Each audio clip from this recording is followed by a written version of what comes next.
Welcome back. Today's story filled with drama and unexpected turns. Hit like, subscribe, and let's jump in. I was standing alone in the dark corner of the banquet hall, watching a couple dance together on the floor. Their eyes were fixed on each other, and the man pulled the woman closer than I ever expected. They moved gracefully, like dancers. He was smooth and athletic, and she followed his movements perfectly. Everyone was watching them. They seemed to have a strong connection, maybe not love, but something deeper than just friends. Her light caramel hair flowed gently as she stayed close to him. It wasn't like she had a choice, he was holding her tightly. I might have envied their closeness if she hadn't been my wife of 11 years, dancing with her boss. Instead, I felt angry and embarrassed. This wasn't our first time at her firm's annual awards and appreciation gala. We had attended 6 others over the years, and anyone with tenure in the company knew she was my wife. I could see people searching for me as we all watched the spectacle play out in front of us. They were all waiting for an explosion. After 3 dances, they walked off the floor together, joining other colleagues at a round table in the middle of the room. I watched as she gazed at him with those bedroom eyes that used to be just for me. Not that I had seen them recently, but that didn't diminish the disgust swelling inside me. The only thing that came to mind was, it won't be long now. This kettle would need to boil over soon. I just needed to hold on a little longer. I was struggling to reconcile my fear, hate, and resentment over this scene with the love, respect, and trust one once held for my wife. It was a battle I was losing, try as I might to overcome these feelings. Now I was falling into despair and self-pity. I hung my head in defeat. I'd worked so hard over the past year to try and win her back, to repair the damage in our marriage.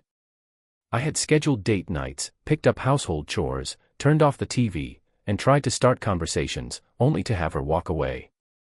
I left flowers, notes, and cards with loving sentiments, only to find them in the trash. I sent flowers to her office, and I never even heard if she got them or not. What else can I do now but wait? I thought to myself. I shook the thoughts from my head as I made my way back to the temporary bar in the corner of the room and stood behind Chloe, one of Emily's longtime work friends. "Having any fun?" I asked, trying to keep up a nonchalant appearance. "I always enjoy these yearly parties."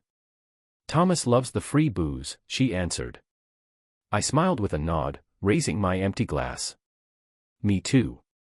"Hey, I haven't seen Josh's wife tonight. Did she make it?" I hoped my eagerness wasn't showing. "She always dresses so elegantly and is a joy to chat with." "Oh, didn't Emily mention? Josh served her with divorce papers today. I guess she had been neglecting her wifely duties."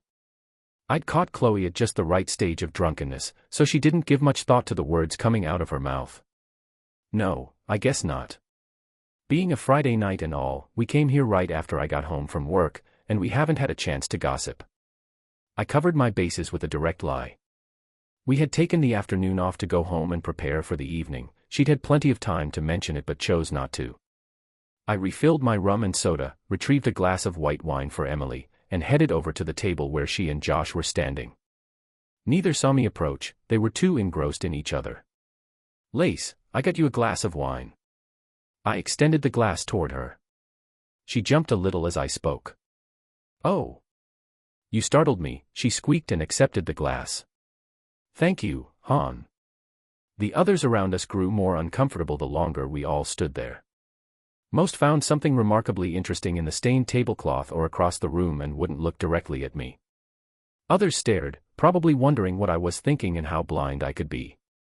A younger man, about 25, even smirked as he watched me observing the table. He and I locked eyes. He held out for a couple of seconds before his smirk disappeared, and he, too, found the tablecloth fascinating.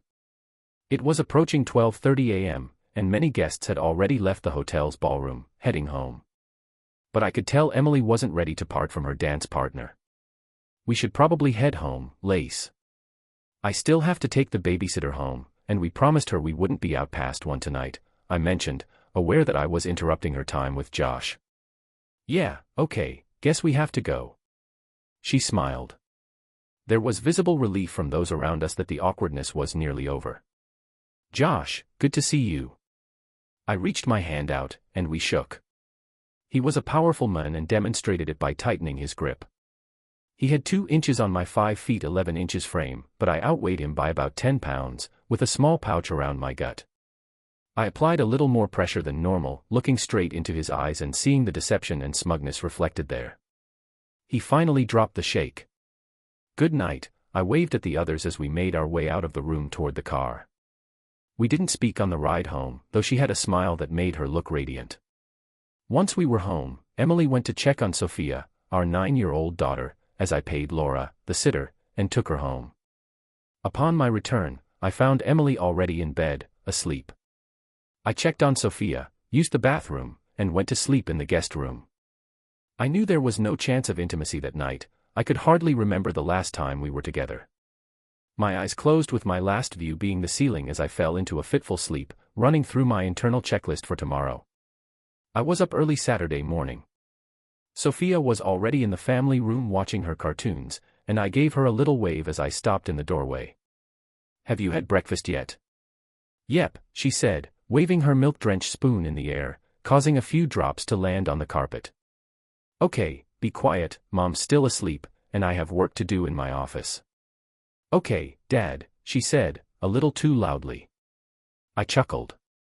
Well, that didn't work. Around 9, I called my lawyer's cell, knowing he worked from home on Saturday mornings. "Morning, Alan. Ethan Harper here." "Good morning, Dylan." "Guess this isn't a joyous call," he replied, already knowing the answer. "That's correct. Time to put the plan in motion. Found out Josh served his wife yesterday. Do we know if Lace has seen a lawyer yet?" "I don't think so, but I'll give Rick a call and make sure," he continued. "I'll meet you in about half an hour at the coffee house to have you sign and date the forms with my assistant to notarize. We'll file first thing Monday morning and have her served at lunch." "Sounds good to me. See you soon." I arrived early at the coffee shop, smiling weakly at the barista behind the counter. I picked up my coffee and found a comfortable chair near the fireplace. My mind drifted. I never thought I'd be divorcing the one true love of my life. It's hard to pick the exact moment you realize your comfortable life is coming to an end, but I can come close. It was a speeding ticket. You know, one of those automated ones where they capture a picture of the driver, the car's license plate, and a timestamp. That was it. I found the ticket in the mail and laughed, knowing it was Emily's. She always pushed the limit when she was in a hurry. I opened it, figuring I'd just pay it and not say a word. Confronting her would be pointless. In the picture, there was Emily at the wheel, and in the passenger seat, the shoulder and arm of an obvious man. It didn't show his face, but I knew who it was. No big deal, I thought at first. She could have been at lunch or going to a meeting. I checked the date and time stamp March 5th at 2:47 p.m. Something about the date didn't sit right with me. I started looking back through my phone and found our text messages from that day. Emily at 10:45 dropping by Julia's after work to pick up clothes for Sophia. I remember thinking it was nothing unusual. Julia's daughter was a few years older, and we often got hand-me-downs from them. I thought Julia usually brought them to work, but still, my radar didn't ping. Dylan at 12:30 no worries. Want me to make dinner? Emily at 12:40 yeah, winking face. Dylan at 12:45 what time should we expect you? Emily at 12:47 8-ish. We might chat for a bit. Dylan at 1 okay, have fun. Emily at 2:15 thanks, we will. That was it. Then I thought of checking the intersection on Google Maps. It was on the opposite side of town from where Julia lived. But still, it could be innocent, right? I started piecing things together. Since late October, Emily had been distant. I noticed all through the holidays how we argued over the smallest things. By January, she didn't like to hold my hand while we shopped or walked together.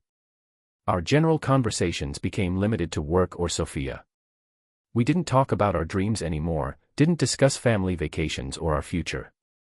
I've had a trust fund since I was young. My great-grandfather had purchased a significant amount of undeveloped land in the Midwest. He logged much of it off and made a small fortune. As the nearby city grew, he sold parcels of land back to the city. When he passed, I benefited from these purchases, adding $500,000 to the trust. It grew again when my grandfather passed, and I never needed to dip into it since my family was self-supporting. After my father passed and with my mother already deceased, I inherited his estate, rolling his trust into mine. With the accumulated wealth, the three of us were nearly set for life. But Emily and I continued working, growing our capital for retirement. I had been encouraged to obtain a prenuptial agreement to protect the fund when we married. Every few years, we updated the prenup and our wills. One item that always remained the same was the standard, "what's mine is mine and what's yours is yours" clause. We did add provisions for Sophia to receive an education if I died or if we divorced. Of course, there were conditions around the mechanism and circumstances surrounding my death, with Emily getting nothing if she had a hand in it. Because of this, I'd had access to a family lawyer and accounting service for years. I contacted my lawyer and got the name of the best local divorce attorney. I set up a meeting by the end of the week to discuss my options.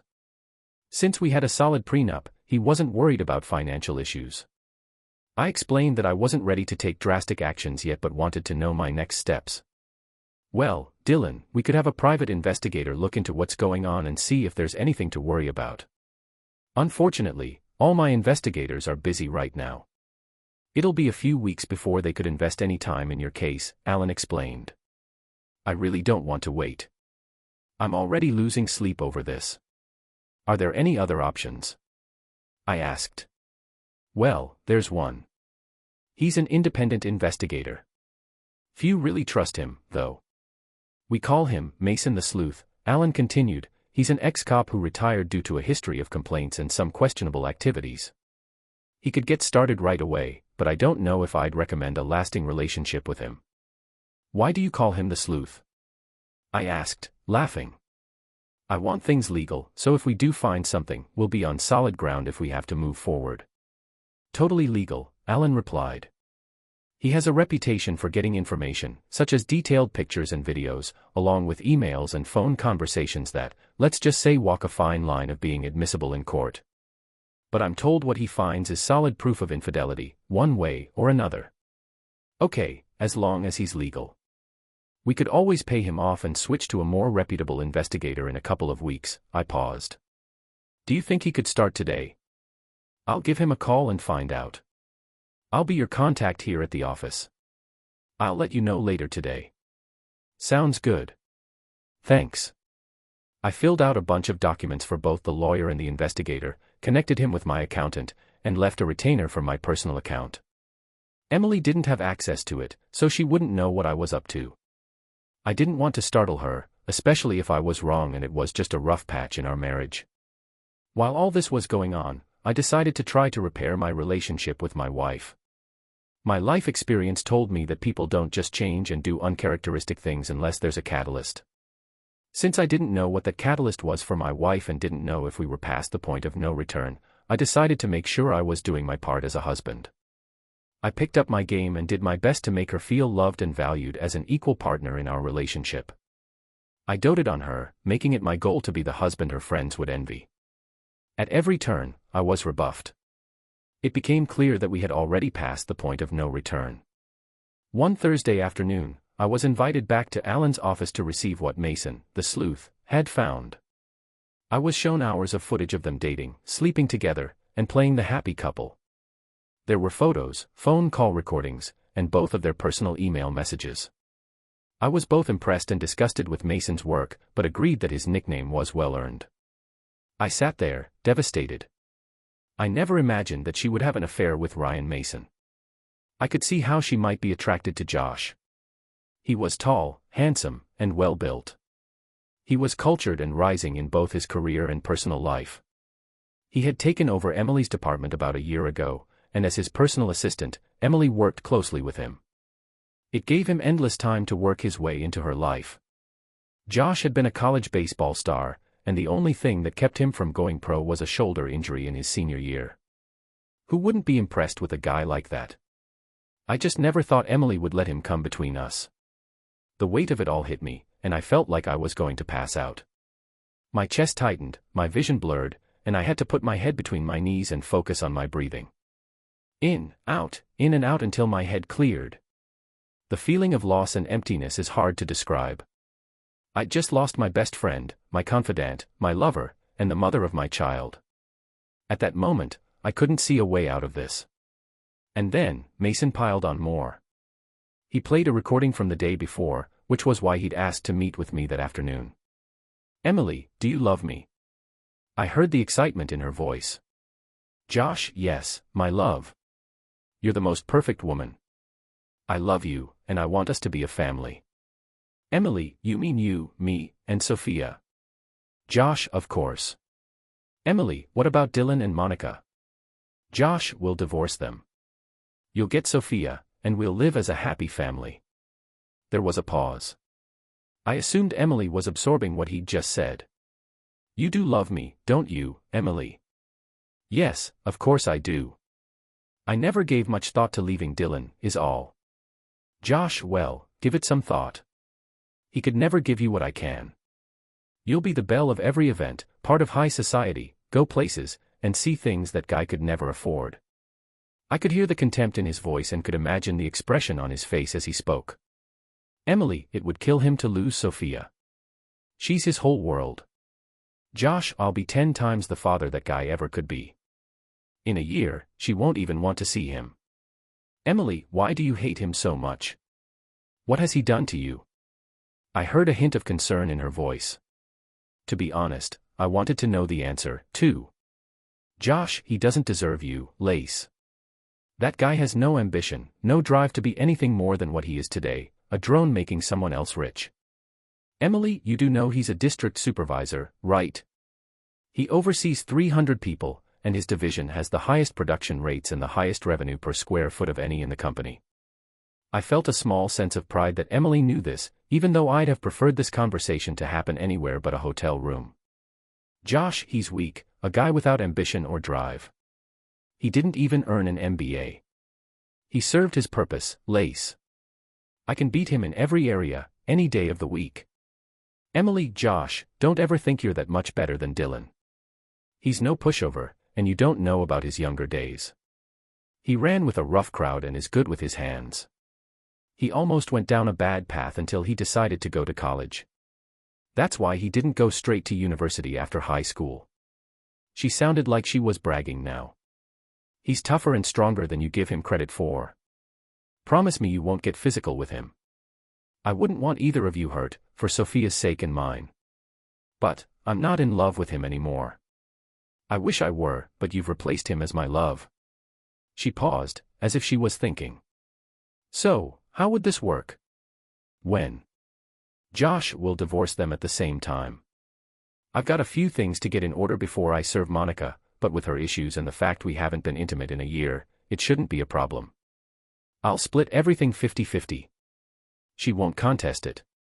"Emily, okay, but you have to file on Monica before I see a lawyer." Her tone was defiant, as if she wanted to hedge her bets. "Deal. Now, come here, woman." I asked for the tape to be turned off at this point. I didn't need to hear any more. I looked over at Alan and asked, "How do I deal with this?" "You strike first, Dylan." "But what if she changes her mind?" "They rarely do, Mr. Wade. I'm afraid they're at the point where nothing you say or do will make them stop or regret this." I got my first good look at Mason. He was in his 30s, clean-cut, and athletically built. His suit fit him well, nothing like I had imagined. He was respectful and, I felt, probably right in his assumptions. I started to see him as Mason rather than the sleuth. He genuinely seemed to be on my side. He cared and was disgusted by what he had seen and heard from these two. "And would you even want her back after knowing what you know?" Mason added. "You're probably right, Mason." I turned to Alan. "Alan, give me a day or two to decide, and I'll call you." "Sounds good, Dylan. Can I start on the framework for the documents? We can add the details later, or trash the whole thing if you want." "Yes, let's do that." Mason followed me out and handed me his card. "It has my personal number on it, Mr. Wade, in case you ever need anything on the side." "Please, Mason, call me Dylan." "Thanks, Mason. I appreciate that. And seriously, thanks for the offer. I don't think I'd want that for Emily, but I like knowing I have an option if I ever need it." Mason smiled and waved as he walked toward his car. That weekend, I wrestled with every feeling: doubt, anger, fear, frustration. The humiliation and loss of my self-respect hurt the most. My identity was wrapped up in my work and my family. Who am I without my family? I thought, worrying about Sophia and how she would adjust to this new reality.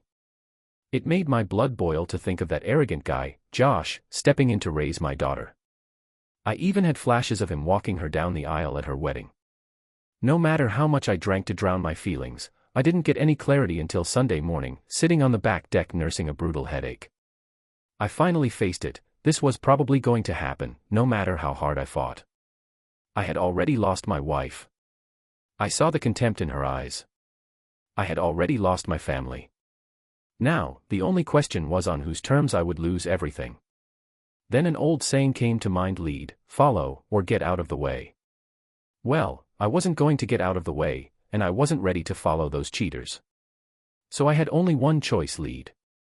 Monday morning, I called Alan. Alan, Ethan Harper here. Good morning, Dylan. Come any closer to a decision? Yes, I have. I'd like you to complete all the documents required, and only the legal materials that Mason obtained. We'll split everything 50-50. It's a loss, but fair. Do you want to sell the house? Yes. We took out a low-interest loan from my trust fund to buy it, so we've essentially been paying ourselves all this time. We'll split any equity we get, but I'll recover the full loan amount and interest we've paid over the years. It's a win for me, I replied. Also, please set aside $200,000 from my trust for Emily as compensation. She might be more amenable if she knows she isn't walking out of this empty-handed. Also, please set aside $200,000 from my trust for Emily as compensation. She might be more amenable if she knows she isn't walking out of this empty-handed. I want primary custody of Sophia. I know that might be tough, but maybe we can find some dirt on our friend Josh that could make him seem less suitable to be around a young girl. I heard he was quite the party boy back in college. Maybe he got into some questionable behavior. Understood. I'll see what Mason can dig up, Alan replied. But we'll also need a backup plan for custody in case we get significant pushback on that point. I'll draft the most generous shared custody arrangement you've ever heard of, just in case. I paused for a moment to let Alan catch up. Also, I want to sue Josh for alienation of affection, and I want his wife Monica involved. She deserves to know everything. If it's possible, maybe we can have a setup ready for her, too. I'll cover her legal fees. I think she should know what's happening in the most official, legal way possible. Alan replied thoughtfully, I can get that arranged. We can file the alienation suit, but just know it won't go very far. Courts rarely pursue those cases these days, but it can shake things up. Good. Shake every tree, Alan. I also want to go after Emily's company for allowing her affair with her boss.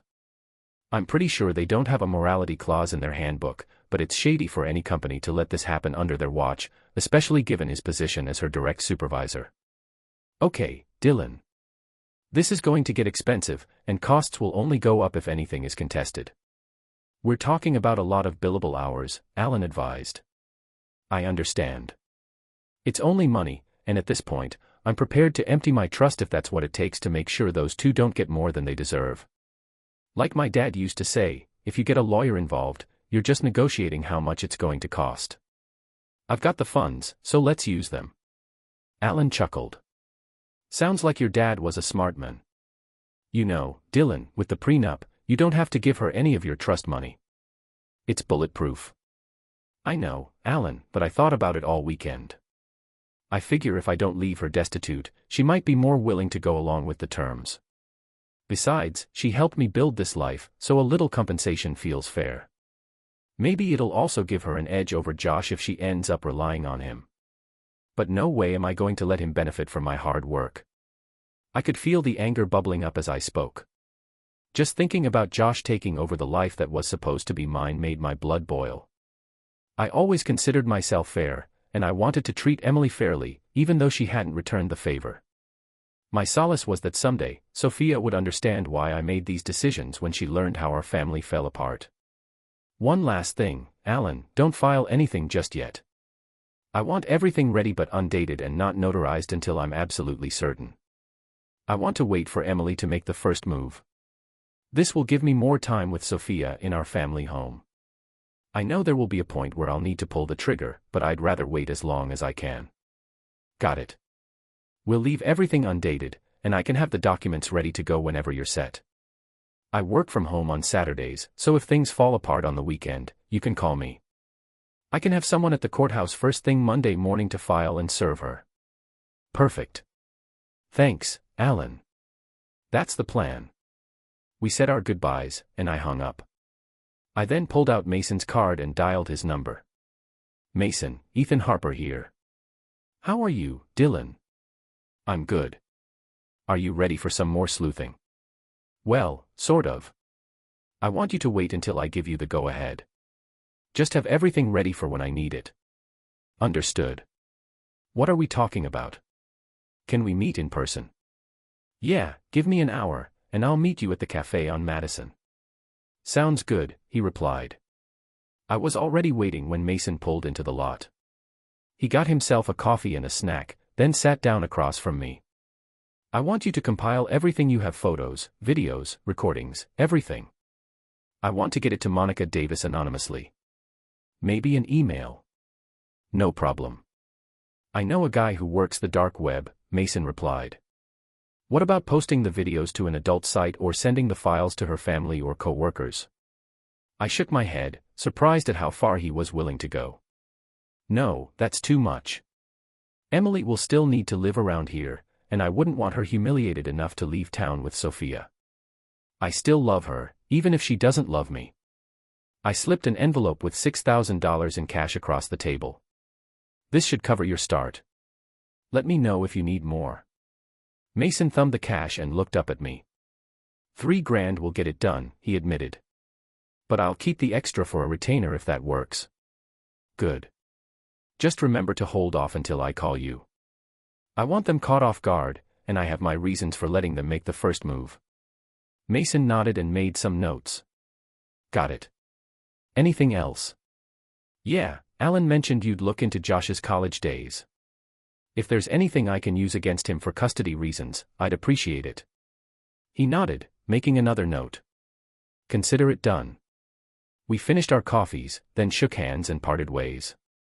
That was 3 months ago. I was pulled back to the present as Alan arrived, followed shortly after by his assistant and Mason. So, it's go time? Alan asked, once everyone was seated. Yes, sounds like it. Mason, do we know if Emily has been to a lawyer yet? Not as far as I can tell. I did a quick search of her emails after Alan called, and I didn't see anything. I'll keep monitoring, though, and let you know by Monday morning. Alan feigned a shocked expression, plugging his ears with his fingers. La la la. I didn't hear that, he joked, as Mason gave me a sly wink. What about Josh? Any dirty laundry? Yeah, he was investigated along with his fraternity for hazing, drugs, and some questionable interactions with underage students at parties. I've got copies of the files and passed them along to Alan. Alan nodded. We have them if we need them for the custody hearing. He pulled out the documents we had been working on for months and showed me where to sign. As I signed, his assistant notarized the forms. I looked up and spoke to the group. Mason, can you find out who Monica Davis hired as her lawyer and let Alan know? Alan interrupted, and if she doesn't have a good lawyer, we could connect her with someone decent. But I'd prefer to do it the right way, legally. Mason, no need to send the material to her unless it's absolutely necessary. Mason nodded as he sipped his coffee, and Alan looked back and forth between us. So, when should we pick up the documents? I'd like to give Emily the documents myself on Monday night, then have her officially served on Tuesday. Can you arrange that, Alan? Absolutely. We'll have the server ready for Tuesday morning at your home, Alan confirmed. I leaned back, sighing. By Wednesday, this will be well underway. Dylan, have you thought about where Emily will stay Monday night? Alan asked. No, I hadn't. Any issue with her staying at the house for a few days? As long as there's no restraining order and she agrees, it shouldn't be an issue legally. But sharing the same space could be uncomfortable. A less than scrupulous lawyer could make something of it, Alan cautioned. All right. She can stay in the master bedroom for a few days while she finds a place, but I'll keep my distance. Our paperwork gives me temporary control of the house and Sophia, right? Yes, until her lawyer files a motion or we come to an agreement. Good, I replied, relieved. We wrapped up the strategy meeting, and one by one, we parted ways. The weight of what I needed to do on Monday sat heavy on my mind. Emily seemed oblivious, not that I expected her to notice. I called my sister and arranged for her to pick Sophia up from school on Monday and to keep her overnight so I could speak to Emily. Sophia loved spending time on their small farm, so it was a perfect plan. That Sunday night, I lay in the guest room, reviewing my checklist and double-checking the plan, finally drifting off sometime in the early morning hours. Monday morning, bright and early, I called my VP of operations and explained that I'd need the week off. I also contacted my assistant and senior production manager to pass on any details they might need in my absence. Around 1 p.m., I dropped by Alan's office. Mason was there as well. The stack of paperwork on Alan's desk and the flurry of activity in his office told me they'd all been hard at work. "Dylan, we filed at the courthouse this morning," Alan said, handing me a thick envelope. "Here are the documents for Emily, just as you requested.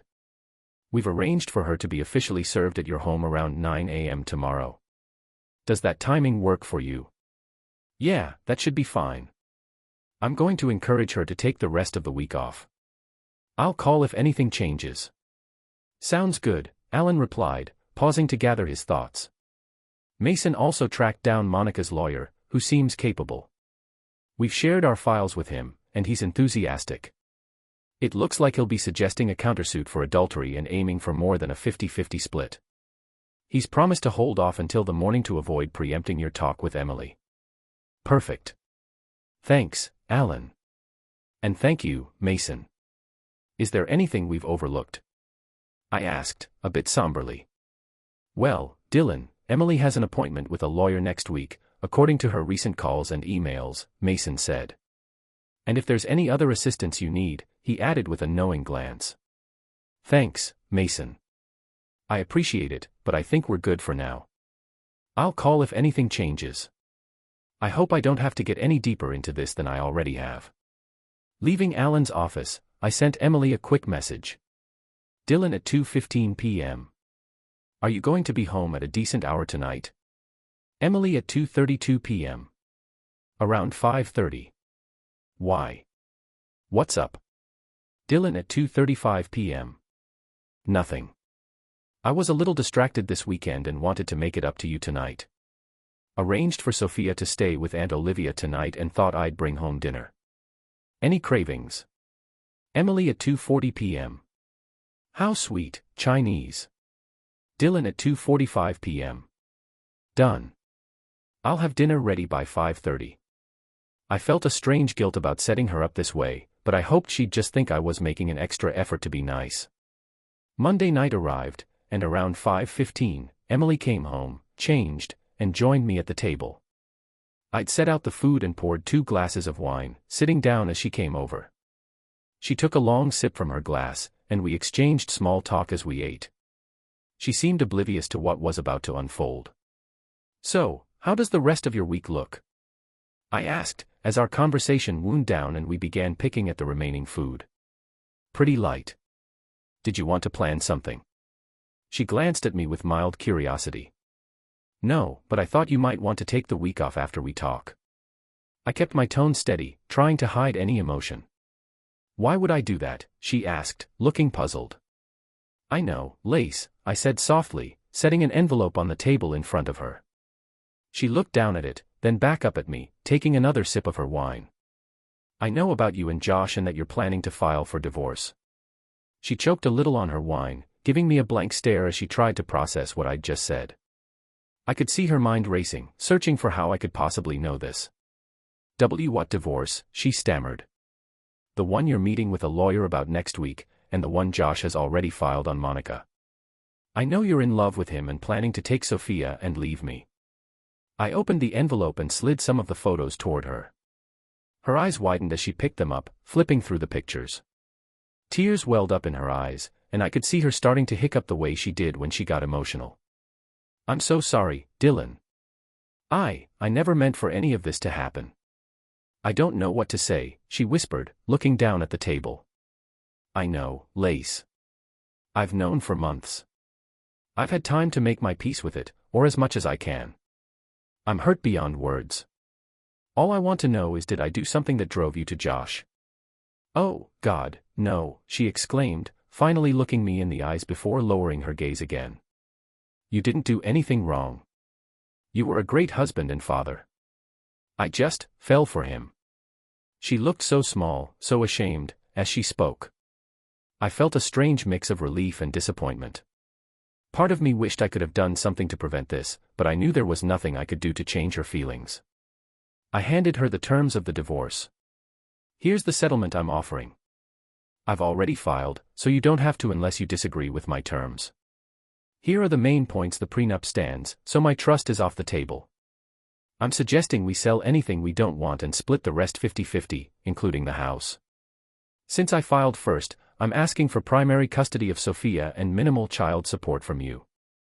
I'll keep her on my insurance, but you'll need to get your own. She nodded, absorbing the details, though her expression was one of muted shock. I'm letting you keep your 401k and any investments you had before we married, plus the inheritance from your mother. We'll split any joint investments. Sophia and I will stay in the house until it's sold. I'm also setting aside $200,000 from my trust for you to start over with. I'd suggest you get a prenup with Josh to protect yourself, should you two move forward. Emily's face was hard to read, but I saw her hands clench a little as I mentioned Sophia and custody. I think I should get Sophia, she said flatly. She'll need her mother as she grows up. I agree, I said. But you can still be there through calls, visits, and video chats. Frankly, I don't trust Josh with our daughter. I know he plans to win her over with gifts and charm, but I'm not about to let him take my place as her father. I think I'm being more than fair letting him have you. But he doesn't get to take my daughter, too. Her face flushed with anger, but I continued, trying to offer a peace gesture. Look, we can let the lawyers work out custody specifics. I suggest we both try to be civil for Sophia's sake. He would never hurt her, Dylan. And it'll be you driving her away if you keep her from me, she said coldly. Either way, she stays with me until we settle this. You can stay in the master bedroom for a few days or the week if you need time to make arrangements, I offered. Emily, I still love you. I wanted us to take on the world together, but you're tearing me apart here, and I don't know what else to do. If you go nuclear, or if you let Josh interfere in this, I will respond in kind. And trust me, I have resources neither of you have. She had seen the fiercer side of me before, so my tone seemed to land. She looked shocked, possibly for the first time truly realizing that I was ready to fight back. I don't want this to be a knockdown, drag-out war, Lace. I'm off work this week, and according to the law, you have to be officially served. That's scheduled for tomorrow morning at the house, at 9 a.m. I didn't want you to be embarrassed at work, so I thought you might want to take a few days off. She looked pale and drained, setting her utensils down as she processed everything I had just laid out. Okay, Dylan, she murmured. You've clearly thought this through. I'll call in and stay home through Wednesday, at least. Do you think Olivia could keep Sophia an extra night? Maybe just bring her back Wednesday morning so we can talk to her together. Yeah, I think that's a good idea, I replied. I'll call Olivia now. She gave a little nod, taking the divorce paperwork as she walked into the master bedroom and shut the door. I heard the lock click. That was fine, I had already moved most of my clothes and daily items into the guest room. I called Olivia, explained that Emily and I had family matters to work through, and she quickly agreed to keep Sophia for one more night and drop her off on Wednesday morning. I also called Sophia to explain that she wasn't going to school the next day. She was a little confused but was okay with the arrangement when I promised we'd explain everything together on Wednesday. As I cleaned up and got ready for bed, I could hear muffled sobbing from the master bedroom. I lay in the guest room, replaying the evening in my mind. It felt surreal, yet I knew this was only the beginning. Tuesday morning, I heard Emily moving around early. She was on the phone, making arrangements with her job to take a few days off. At precisely 9 a.m., she opened the front door to receive her official papers. She accepted them in silence, then grabbed her purse and keys, leaving without a word. I figured she was off to meet with Josh, her lawyer, or someone else to commiserate with. Later that afternoon, Alan called to inform me that both Josh and his company had been served with the lawsuits. Apparently, Josh was served with Monica's countersuit around the same time and was reportedly livid. You might want to stay alert, Alan advised. The process server noted some threats from Josh. I didn't take it lightly. I went to my safe, retrieved my 9mm pistol, checked that it was loaded, and set it near me as I settled into the armchair to watch TV. Just as I was calming down, I saw headlights pull into my driveway. A black BMW screeched to a halt, and an enraged Josh jumped out, pulling a baseball bat from his back seat. I braced myself, dialing 911 and quickly reporting that my wife's boyfriend was in my driveway with a bat. I informed the 911 operator of Josh's intentions, hoping the police would arrive before anything escalated. Meanwhile, Josh stormed toward my front door, shouting profanities. I could hear Emily's car pulling up behind his, and she jumped out, yelling for him to calm down. But he wasn't listening. With the bat raised, he slammed it against my door, making it shake in its frame. I had already locked it, so I hoped it would hold long enough for the police to arrive. Emily screamed, trying to pull him back, but Josh stiff-armed her out of the way, sending her stumbling onto the front lawn. I could see the desperation in his eyes as he pounded on the door, shouting, "You ruined my life. You had no right." I stayed back, keeping the 9mm hidden in my lap while remaining on the line with the 911 operator, who assured me that officers were on their way. I was contemplating my next move when I heard the door crack and splinter from another hard hit. Seconds later, the door burst open, and Josh stormed in, swinging the bat wildly, his eyes blazing with rage. "You think you can take everything from me?" he roared. "I took your wife, and now I'm going to take you out." I stood, gripping the pistol firmly. "Josh, stop right there," I said, trying to keep my voice calm. "You don't want to do this." But he didn't stop. He raised the bat, preparing to charge. The distance between us was closing fast, too fast. I had no choice. As he stepped closer, I raised the gun and aimed center mass. The shot echoed through the house, deafening in the confined space. The first round struck him in the chest, stopping him in his tracks. I fired twice more in quick succession, and he staggered back, dropping the bat as he slumped against the wall. Emily, who had been running toward the open door, froze in horror, her face pale as she took in the scene. The silence that followed was shattered by the distant sound of police sirens growing louder.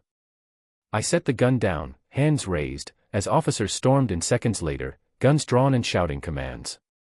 I complied, lying face down on the floor, while another officer quickly checked Josh for any signs of life. He was pronounced dead on the scene.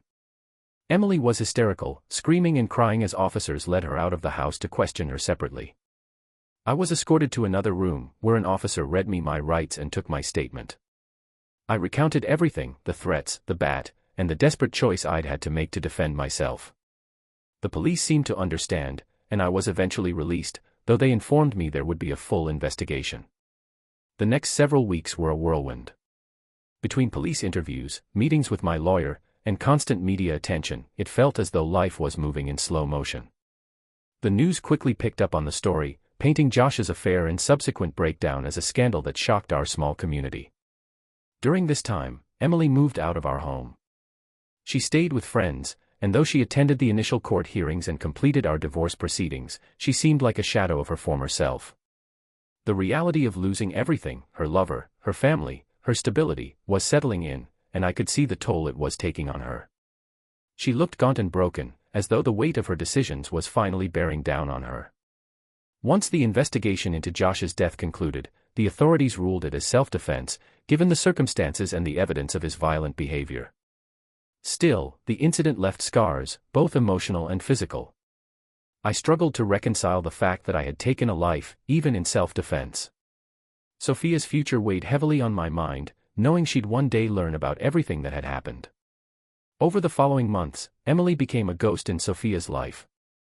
She was granted supervised visitation but rarely showed up, each missed visit a painful reminder of how fractured our family had become. When she did visit, Sophia could barely recognize her mother. Emily's grief had consumed her, and her once bright personality was now dulled by guilt and sadness. She began to withdraw more and more, distancing herself from everyone, including Sophia. Eventually, she vanished completely.